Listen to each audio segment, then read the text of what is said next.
সরবরাহ সংকটের সুযোগে দেশের বাজারে নির্ধারিত দামের চেয়ে বেশ চড়া দামে বিক্রি হচ্ছে এলপি গ্যাস। আমদানিকারকরা বলছেন বৈশ্বিক চাহিদা বেড়ে যাওয়ায় এলপিজি আমদানি কমেছে 40% পর্যন্ত। তবে খুচরা পর্যায়ে দামের অস্থিরতা থাকলেও আমদানিকারকদের দাবি তারা এলপিজি বিক্রি করছেন কমিশনের বেঁধে দেয়া দরে। সংকট কাটতে কমপক্ষে 1 মাস লাগবে। বাসাবাড়ি, হোটেল, রেস্তোরাঁ থেকে চায়ের দোকান, রান্নার অন্যতম জ্বালানি এলপিজি। কিন্তু সরবরাহ সংকটের অজুহাতে এলপিজি সিলিন্ডারের বাজারে শুরু হয়েছে নৈরাজ্য। রাজধানী ঘুরে দেখা গেল অনেক দোকান এলপিজি শূন্য। আমরা এক সপ্তাহ যাবত কোনো গ্যাসও পাইতেছি না, আমরা বিক্রিও করতে পারতেছি না। নাই। আমি তো গত 4 দিন যাবত কোনো কোম্পানি থেকে মাল পাই না, মানে আমি গ্যাস বিক্রি করা টোটাল বন্ধ করে দিয়েছি।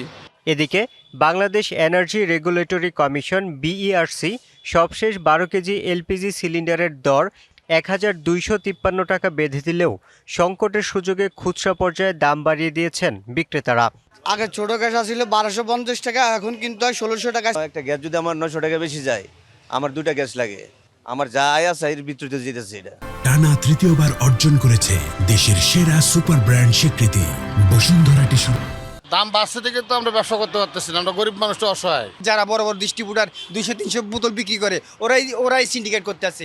আর এই সংকট শুধু রাজধানী নয়, পুরো দেশেই।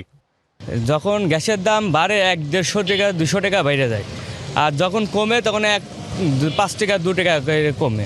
এখন এইভাবে দাম বেড়ে গেলে আমরা তো গরিব মানুষ নেবো কি করে? আমদানিকারকরা বলছেন বৈশ্বিক সংকটে প্রায় 40% কমেছে এলপিজি আমদানি।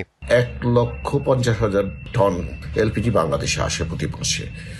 এখন গত মাসে হয়েছে 96,000 টন, 40% কম। যারা আমদানি করেন এবং বটলিং করেন তারা কিন্তু বিএআরসির যে নির্ধারিত মূল্য আছে সেই মূল্যর দামেই কিন্তু সরবরাহ করতে হয় এবং করে। রিটেল পয়েন্টে এই জিনিসগুলো হচ্ছে। এই অবস্থায় সংকট কাটিয়ে সরবরাহ স্বাভাবিক হতে অন্তত 1 মাস লাগবে বলে মনে করছেন আমদানিকারকরা। জানুয়ারি মাসের শেষের দিকে আবার নিশ্চিত সরবরাহ ইমপ্রুভ করবে। বিশেষ করে ফেব্রুয়ারি মাসে সরবরাহ স্বল্পতা থাকবে না। Yusuf Rana, DBC news, Dhaka.